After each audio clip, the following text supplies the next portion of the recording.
Question 16 is a point at issue question. We know because it's asking about what two people, Sandra and Taylor, would disagree about based on the statements that they have said above. So with a point at issue question, we're being asked to find an answer that we are 100% certain that the two people, here Taylor and Sandra, disagree about. Something we can absolutely 100% prove based on what they said that they have different views on.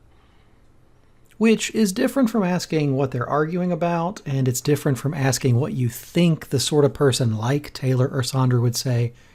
It's entirely based on what they say explicitly.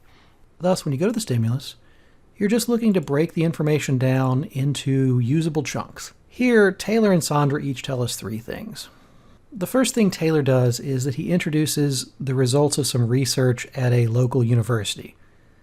So researchers at a local university claim that 61% of information transferred during a conversation is communicated through nonverbal signals. Taylor isn't saying that's true, he's just saying that's what researchers say.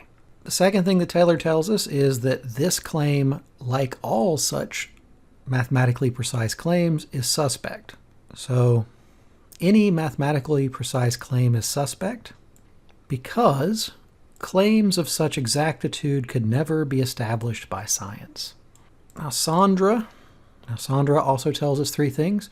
The first thing she tells us is that precision isn't always possible, but it is commonplace. The second thing she tells us is that many scientific disciplines obtain extremely precise results. So science can be extremely precise, and that's no reason to doubt the science. So precision is not a good reason to doubt science. So we may have an inkling as to what the disagreement is going to be when we get to the answer choices.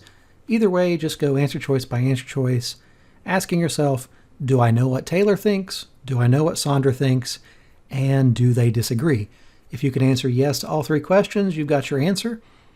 If you can't, cross it out and move on. Answer choice A. Research might reveal that 61% of the information taken in during a conversation is communicated through nonverbal signals. Well, Taylor definitely has a view about this because Taylor thinks that all science can't be as precise as 61%. You can't be that mathematically precise. So Taylor would say no to this. So be careful. Sandra, we don't know what she would think about this. She doesn't think anything about any particular scientific discipline, whether it's linguistics or conversation studies or what. It's just she thinks that there are some areas where science can be precise.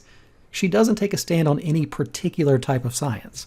Because this is specifically about the conversation research, we don't know what Sandra thinks, and A is not our answer.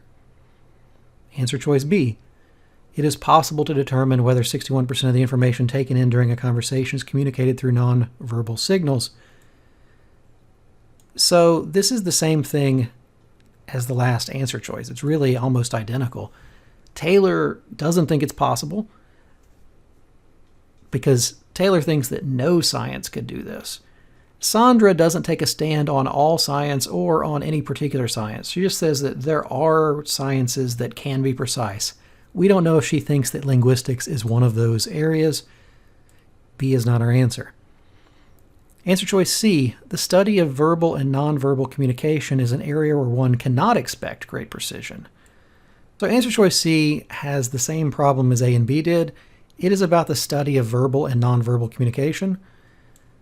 Taylor thinks that all study can't be so precise. So Taylor would agree with answer choice C. Sandra, I don't know what she would think because she only says there are some areas of science that can be precise. She doesn't take a stand on any particular area of science. So D, some sciences can yield mathematically precise results that are not inherently suspect. Well, sure, this is our answer because Taylor says science can never establish mathematically precise claims and that they are all suspect. Sandra, on the other hand, says science can be precise and it shouldn't be doubted just because of precision. If you're worried about the difference between doubt and suspicion or suspect, those are just synonyms. The test maker uses reasonable synonyms all the time, so just because it's a different word, it doesn't matter. Think about the meaning of the word. Answer choice D is what we want, so glance at E just to see why it's wrong. E says, if inherently suspect claims are usually false, well, Taylor doesn't take a stand on whether suspect claims are usually false or usually true, just that they're suspect.